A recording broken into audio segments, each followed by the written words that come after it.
Bueno, ya este martes se conmemora el Día del que está por nacer y de la adopción, una jornada en que se busca fortalecer el derecho a la vida. Queremos conversar más de ese tema. Estamos con la gerente general de la Fundación Mi Casa, exdirectora del CERNAM, Delia Delgato. Gracias, Delia, por venir. ¿Cómo está usted? Gracias a ustedes, muy bien. Estaba revisando información y los números dicen que solo el 35% de los niños susceptibles de ser adoptados finalmente logran un hogar. ¿Esa cifra es correcta? Y si es así, ¿cómo se explica? Mira, bueno, efectivamente lo que ocurre con el tema de adopción en Chile es que hay más familias que quieren adoptar que niños en condiciones de ser adoptados. Ajá. ¿Y eso por qué ocurre? Porque en Chile, como pasa con los países que van avanzando en el desarrollo económico, se produce una merma de niños, nacen menos niños, pero a la vez en los hogares de niños, que tradicionalmente había muchos niños, hay una baja sistemática de ellos. ¿Por qué ocurre esto? Porque las familias, que son las familias vulnerables, que muchas veces no se pueden hacer cargo de sus niños por alguna razón, hoy día están cada vez teniendo más posibilidades de hacerse cargo de sus propios niños y por lo tanto bajan los niños en el hogar. Por lo tanto, no hay tantos niños. Y lo último es que la susceptibilidad de adopción supone que tú primero tienes que lograr que el tribunal esté convencido completamente de que el niño no tiene opción de vivir en su propia familia biológica, y cuando el tribunal ve todos los antecedentes y aplica la ley, dice, ok, este niño no puede estar con su familia y por lo tanto podría irse en adopción. Entonces, son varios requisitos que se pasan antes de que tú tienes un niño en condiciones de irse adoptado. Eso explica que los matrimonios que normalmente uno escucha o tiene oportunidad de conocer, que están en el proceso, dicen que es engorroso, que se demora mucho y que se ponen muchas trabas, que es lógico porque lo que se está buscando es un ser humano, es una familia. Pero mira, yo creo que sí y no. Claro, si uno mira, suponte tú, hace 10 años atrás, uno podría decir que los procesos eran un poco más engorrosos. Si miramos hace 15 años atrás, antes de que la ley de adopción que hoy día está vigente, que se aprobó el año 99, existiera, había un sistema que además de ser engorroso no era muy transparente en términos de los procesos, cómo se llevan a cabo. Entonces, la ley permitió, por un lado, regularizar el sistema y permitir una ley que sea suficientemente buena para los niños como eje principal, pero también para aquellas familias que están buscando la posibilidad de ejercer paternidad por la vía de la adopción. Entonces, se ha ido de menos a más. Hoy día la ley ha ido permitiendo que los tramos de demora en cada una de las etapas que tú tienes que cumplir se vayan cumpliendo pensando en que el niño no puede demorar la decisión de si va a estar con su propia familia biológica o con una familia alternativa. Pensando además que Chile tiene suscrita la Convención de los Derechos del Niño y la Convención te dice súper claramente que el primer derecho de un niño es vivir en familia. Entonces, se demoran cada vez menos, te diría yo, viéndolo desde un punto de vista en proceso. ¿Qué significa eso? Que hoy día una pareja que decida iniciar un proceso de adopción puede estar alrededor de un año en el proceso de preparación y probablemente unos pocos meses más, a veces menos, en los cuales ya tiene la posibilidad de tener al niño consigo misma. Y desde el punto de vista del desarrollo del niño, de la calidad de vida que tiene, es entendible pensar que siempre la primera prioridad la va a tener su familia biológica. En un ejemplo súper concreto, por ejemplo, una tía que está disponible y se puede hacer cargo de ese niño, pero esa tía vive sola, en fin, a diferencia de que ese niño pudiera ingresar a una familia de padre y madre, donde va a existir la figura paterna, donde probablemente va a compartir con hermanos.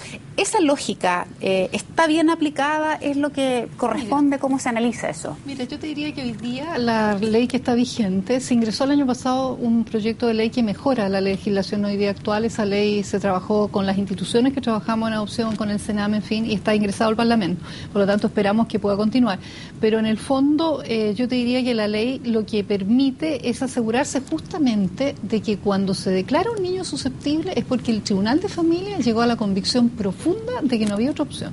Eso significa que su familia biológica extendida no pudo hacerse cargo de la tenencia de este niño y, ojo, de la tenencia de este niño en condiciones buenas para el niño. Eso significa que el niño tenga las condiciones básicas de vida cubiertas, por ejemplo, que tenga una cama, cuestiones elementales, por ejemplo, que tenga acceso a la salud a través del mecanismo de control de niños sanos, que tenga acceso al colegio y que tenga un lugar donde él va a vivir que sea mínimamente digno para lo que es el desarrollo. Si eso se da, siempre el Tribunal de Familia va a privilegiar la familia biológica. El problema es que en algunos casos, y así, digamos, ocurre no solamente en Chile, sino que en distintos lados, esas condiciones mínimas no se dan. Y ojo, en algunos casos también nos encontramos con familias que desafortunadamente hay rasgos abusadores en varios de sus miembros. Entonces tenemos, por ejemplo, la situación de niños severamente golpeados, tenemos situaciones de niños abusados sexualmente, tenemos niños, digamos, digamos, donde los padres, uno o ambos, son drogadictos y con una adicción a las drogas que ha sido tratada de distintas formas y no ha cumplido. Tenemos casos de situaciones donde la familia es completamente vinculada al delito y son todos delincuentes. Bueno, en esos casos extremos, efectivamente esos niños, al ser analizado la situación de ellos en los tribunales de familia, la jueza o el juez pertinente toma la decisión y dice, ok, a este niño yo lo dejo para que se vaya en adopción con otra familia. ¿Y quiénes son esas familias? Las que recibimos nosotros, por ejemplo, las fundaciones que trabajamos en el tema de adopción y que preparamos a los matrimonios durante un tiempo en todo lo que significa el proceso de adopción, desde el punto de vista psicológico, desde el punto de vista social y desde el punto de vista de las condiciones mínimas económicas que tú quieres prestarle a ese niño, digamos, para que vaya a vivir a tu familia. Delia, en el día en el que se celebra la adopción y el derecho a la vida, es pertinente saber su opinión respecto a un tema que ha sido polémico, que estuvo marcando la agenda en los días pasados. La posibilidad de generar en Chile el matrimonio igualitario. Cuando hablamos de matrimonio igualitario, muchos dicen el paso siguiente es la adopción de niños. ¿Usted está de acuerdo con que parejas homosexuales adopten niños? Mira, nosotros hoy día hemos tenido algún trabajo sobre ese tema. Nosotros el año pasado, como fundación, tuvimos una reunión con la Fundación Iguales, justamente para empezar a trabajar con ellos de un punto de vista técnico, toda la información que hay al respecto, de manera de ser súper serios y rigurosos desde una perspectiva de no discriminación a priori, el que uno dijera, bueno, ¿en qué situación está esto a nivel internacional? ¿Cuáles son los avances o no que han habido? ¿Cuál es la experiencia empírica que hay al respecto? Y de ese punto de vista poder ir gradualmente acercándonos a la posibilidad de que si en Chile llegara a haber, por ejemplo, el acuerdo bien pareja o en el futuro una situación de matrimonio homosexual, ¿qué va a pasar con el tema de la adopción? Y yo te diría que nosotros como postura no tenemos discriminación alguna a priori. Lo que sí es indispensable es que el proceso por el cual pase, ya sea una pareja o una persona individual, soltera o soltero, sea el mismo que pasa cualquier persona que quiere adoptar. Por lo tanto, nosotros eso con la Fundación se lo dijimos y ellos estuvieron súper de acuerdo. Aquí pueden haber personas idóneas o no idóneas. Y la garantía que tiene que darte el proceso es que cuando no es idóneo, no es porque la persona sea homosexual o no, es porque no es idónea. Igual como hay una pareja heterosexual que no es idónea. Entonces hay que tener mucho cuidado con esto en el sentido de a priori no partir diciendo, por ejemplo, no en ningún escenario o sí en todos los casos. Depende. ¿Qué le parece a usted el argumento, por ejemplo? El otro día también tuve posibilidad de conversar con Pablo Simonetti y decía, bueno, entre que un niño esté esperando en un hogar de menores probablemente muchos años versus que tenga la posibilidad de que un matrimonio homosexual le adopte, él optaba claramente por la segunda alternativa. No me conteste todavía porque tenemos un llamado del Palacio de la Moneda.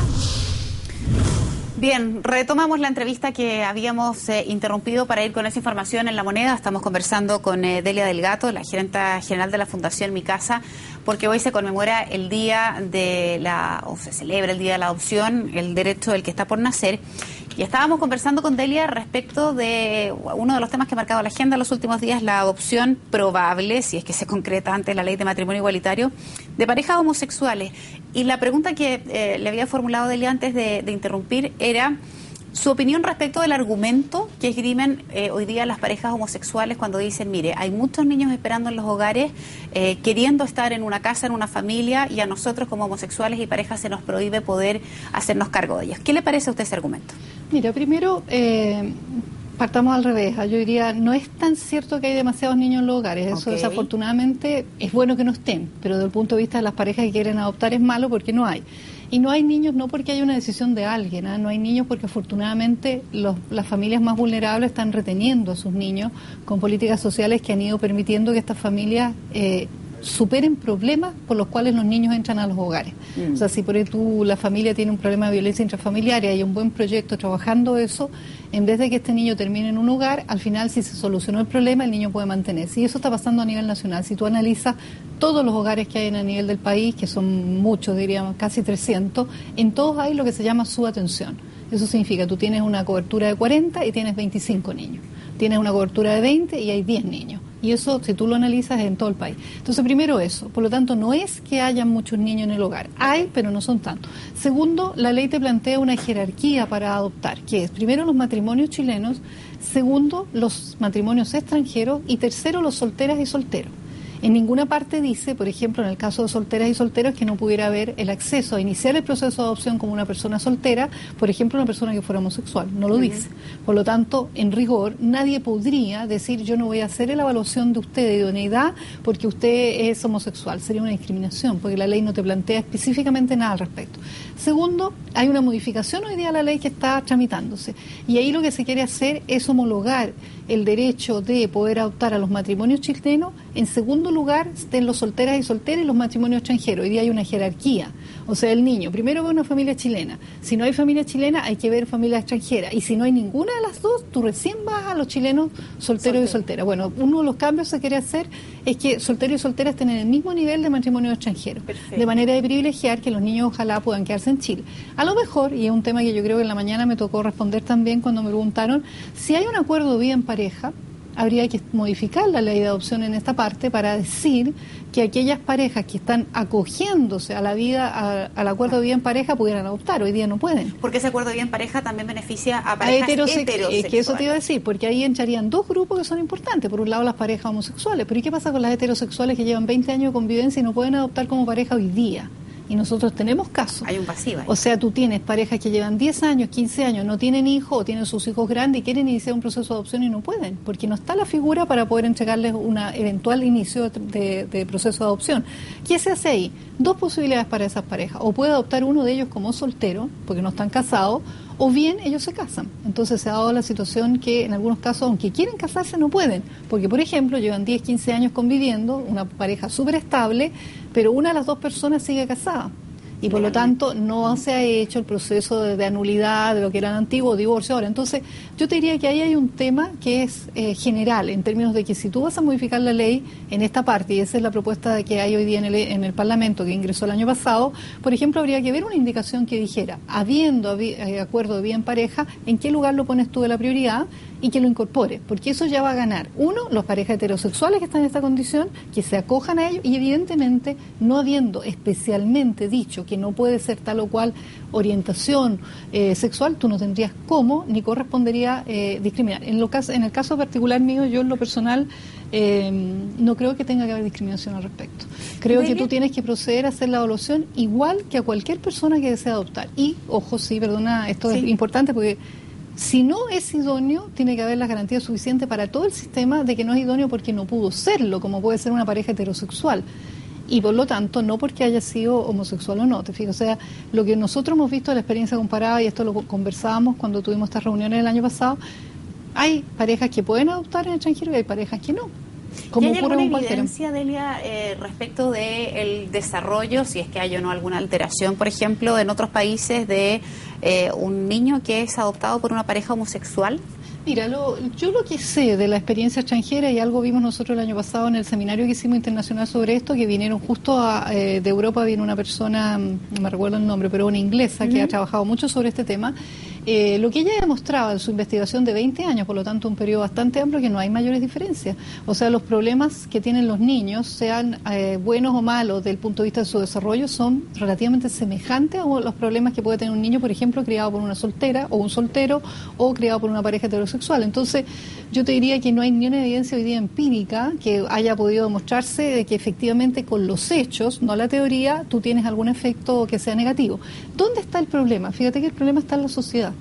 Porque el tema no es tanto si esos niños van a estar felices o no en esa familia. El tema es si el niño va al colegio, qué va a pasar con ese niño en el colegio si hay una situación en ese colegio que cuando vean que no es un niño de un papá y una mamá, sino que vean que es una pareja homosexual, ¿cómo lo van a tratar en el colegio? ¿Cómo lo van a tratar en el barrio? ¿Cómo lo van a tratar? Probablemente no va a ir a su casa. Eso voy. Entonces, el tema no es tanto, fíjate que el problema yo creo que tiene que ver con los entornos en este minuto y cómo tú generas las condiciones para que si se da esa situación y efectivamente el proceso técnico por el cual esa pareja pasó garantiza que son idóneos para adoptar, no tengamos un factor donde el niño se vea pagando las consecuencias de esta situación porque el entorno no es el adecuado. Entonces, yo te diría que en los países hay que ir avanzando gradualmente en estos temas justamente por eso. eso, para que ojalá haya la madurez suficiente en un minuto en que evidentemente lo que importa es si el niño está bien en todas sus condiciones, desarrollo psicológico, psicomotor, físico, que está estudiando normalmente, que es común y corriente, le va bien en la escuela, le va mal, se porta bien, se porta mal, pero común y corriente. ¿Chile tiene esa madurez, Delia? Yo creo que no. Siendo bien franca, yo pienso que no. Yo creo que todavía falta, hay leyes que se han ido saliendo en Chile en términos de favorecer la no discriminación, cuestión que yo comparto, pero hay por ahí, la otra vez leía por tú algo que contaba Pablo Simonetti, que yo no lo vi en el tuit, sino también lo hubiera apoyado, que lo encontré increíble, o sea, que él estaba en un ascensor y que resulta que se sube no sé quién y hace un comentario, digamos, en torno a si no se va a contagiar de no sé qué, y estando Pablo Simonetti, es un matrimonio de un adulto mayor, estando Pablo atrás. Yo, fíjate que lo leí, primero me llamó la atención el hecho de que nadie en el ascensor increpara además a esta persona, todos se quedaron callados, cuestión que no es muy aceptable, porque tú dices, fue una agresión verbal, de hecho. Entonces yo digo, claro, Pablo se puede haber, él defendido, está bien, y la gente que estaba ahí, ¿por qué no defendió? ¿Por qué no defendió a la gente? Yo me haría esa pregunta. ¿Validaron lo que dijo? Porque después le dicen, no, viejo, tranquilo. ¿Cómo que tranquilo? Te fijas que ahí hay un tema de que tú dices, ¿cómo está la sociedad? Porque se llena la boca mucha gente, ¿no? No, yo quiero los derechos aquí, los derechos de acá, respetemos acá. Pero a la hora de los que hubo, cuando se trata de demostrar eso, yo creo que no lo hacen. Te quiero decir muy modestamente que yo hubiera estado en ese ascensor, yo lo hubiera increpado. Delia, otro tema que también es relevante, sobre todo para la actual administración de la presidenta Bachelet, y que probablemente va a ser un tema a debatir, es una probable ley de aborto terapéutico. Hay algunos parlamentarios que incluso han esbozado lineamientos no solo terapéuticos en el caso de la no viabilidad o la inviabilidad de ese feto, sino que además en el caso de una violación. A usted en lo personal, por su experiencia en el Sename, entiendo la administración de Ricardo Lagos, si la memoria no me falla, hoy día como gerenta de una fundación de adopción, ¿qué le parece a usted esa iniciativa? Mira, primero tú sabes que este día tiene dos variantes, uno el día de la adopción y el día del niño que está por nacer. Y no es casual que estén ambas cosas juntas, ¿no? Porque en el fondo la adopción debería ser, en los casos de embarazo no deseado, la posibilidad de una opción de vida para ese niño. De manera que tú digas, ok, esta persona, mamá, tiene problemas de lo que sea que tenga y está muy complicada con su embarazo, ¿cómo la ayudamos para que en su discernimiento final ella opte por la vida y diga, ok, yo no me puedo quedar con el niño por la razón que sea, respetable, pero hay todas estas familias que están en condiciones de adoptar de inmediato a ese bebé. Esa es una posibilidad. La segunda es que esta niña, después del proceso que tú haces de trabajo con ella, defina efectivamente quedarse con su bebé y ejercer su maternidad. Fíjate que la experiencia que hay en relación a este tema es que los proyectos que trabajan con madres en conflicto con la maternidad, nosotros también trabajamos en ese tema, el 70% de estas madres se queda con su bebé. ¿Incluso en caso de violación? Incluso en caso de violación. Y solo el 30%, que muchas veces por el tema de violación, se van los niños en adopción. Ahora, cuando un niño, producto de la violación, se va en adopción, que es ese 30%, lo más probable, tú tienes que la familia que va a adoptar a ese bebé también sabe que ese niño es hijo de la violación. Y por lo tanto acá no se le oculta a las partes, entiéndase el respeto hacia la madre que está en conflicto con su maternidad, como a los padres posibles que van a adoptar, cuál fue la circunstancia en que se dio ese nacimiento. Ahora, en relación al tema del aborto terapéutico, no. Yo creo que hay situaciones muy especiales en el tema de aborto terapéutico que eventualmente tú tienes que tomar una decisión que hoy día se está tomando desde un punto de vista ético de qué es lo que hace si es que la vida de la madre sigue o no sigue. Yo creo que ahí habría que ver cómo lo regula. En el caso del aborto general yo no estoy de acuerdo. Perfecto, Delia. Muchísimas gracias por haber venido a esta conversación en el estudio en este día, que esté muy bien. Ok, muy bien, gracias.